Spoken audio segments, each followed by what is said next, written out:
soon. Hi, Dr. Paul. You were able to get the majority of independent votes in Iowa. How do you plan to do that here in New Hampshire against Mitt Romney? Like delivering the same message, because independents are independents, but I think the people here in New Hampshire are very independent-minded, and I have a strong appeal because I have challenged both the Republican and Democratic Party leadership, and that means they want a message of cleaning house, and that means changing policy, whether it's changing foreign policy, looking at the Federal Reserve, or doing something about this huge deficits that we have. So I feel very good about getting the independent vote here.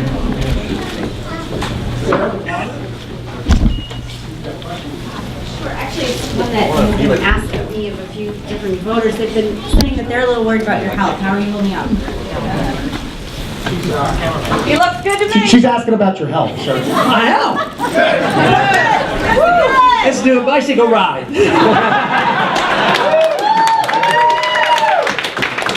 No, I feel very good, and your health depends on your mental status as well too. So there's nominal wages and then your mental health. But I feel excellent. The only thing frustrating about the campaigning is I don't get quite as much exercise as I get when I'm not campaigning so energetically. So no, feel great. Rodney, CPS. Hi, Dr. Paul. Today at the debate, you were attacked by pretty much all the candidates. How do you feel about those attacks, and do you feel that they were worthy? He was asking about the attacks at the debates. Well, I think it was understandable. Sometimes the more vicious they are, the easier it is to dismiss them. And I think I just mentioned a short while ago that one of the ones that are supposed to tear me apart is that I'm a dangerous person. And I admit it. I'm very dangerous to the status quo, to those people in charge, the people who are getting the bailouts, the people who are in the military-industrial complex, the people who benefit from the Federal Reserve System. So those kind of attacks, don't bother me at all. But that's part of what happens in politics. We would expect that, and the higher up on the ladder you go on how you're rated in the polls, the more attacks you get. WMUR? Did you have a question? Yeah, one question, Dr. Paul. Do you agree with my assessment? You have a microphone in your way. Sorry about that. Dr. Paul, do you agree with Newt's assessment of Mitt Romney spouting pious baloney? I wouldn't use those words. No, but I think I put them all in the same category. I think that all the candidates support the status quo, and they basically have been in different sides of the issue. I do get the negative charges made, but nobody has challenged me on being a flip-flopper. So that doesn't occur. So, but I think they're all in the same category. They don't challenge the status quo. They've been part of the establishment. They don't have any real cuts. They're not challenging the foreign policy. They're not looking at the Federal Reserve. So I think they're all very close together philosophically, and I think the country is looking for something completely different. Channel 7. Brian, who's next? Channel 7, right over there. Channel 7. Hello, Dr. Paul. Our Suffolk University 7 News poll has you gaining on Mitt Romney. Was there a marked difference in the way that the other candidates and you went after him in last night's debate versus today? And will you concentrate on any one candidate, particularly him, in the coming days? Well, I'm going to concentrate on my message. That's what I've been concentrating on for 30 years.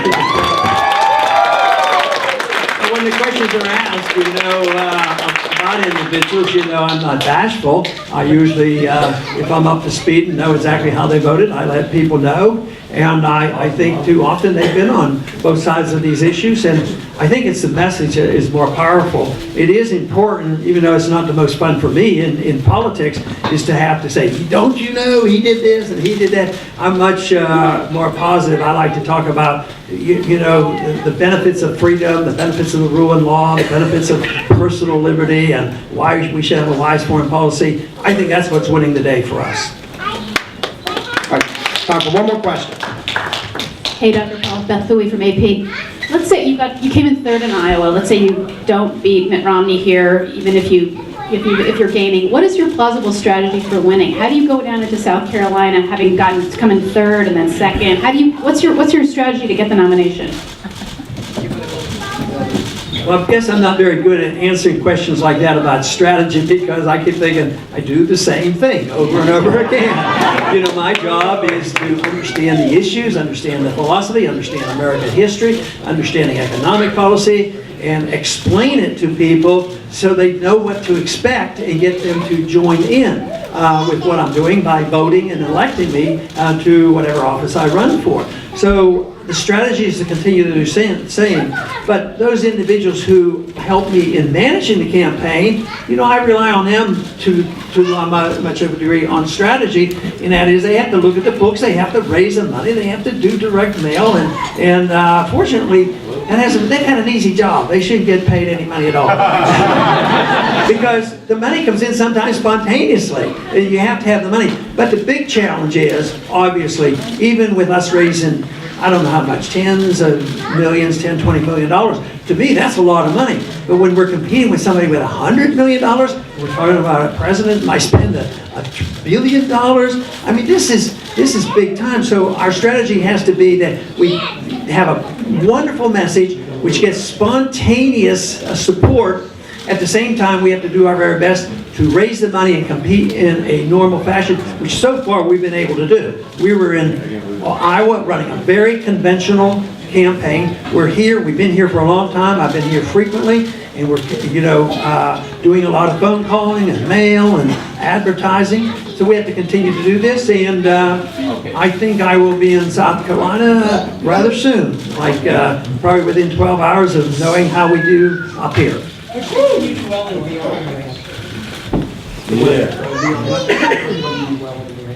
Which states can you do? Beyond, which states to do well beyond New Hampshire? I hope all of them, but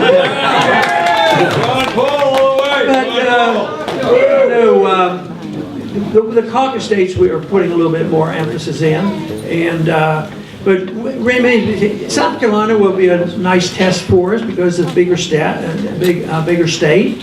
And if we do well there, that'll encourage the fundraising, and it alerts other people to the message. They'll say, what's he talking about? You know, maybe we ought to look at that. Maybe he does have some answers. And that's already growing by leaps and bounds, the interest in the campaign. So that's it, folks. Thanks for coming. Back to everybody.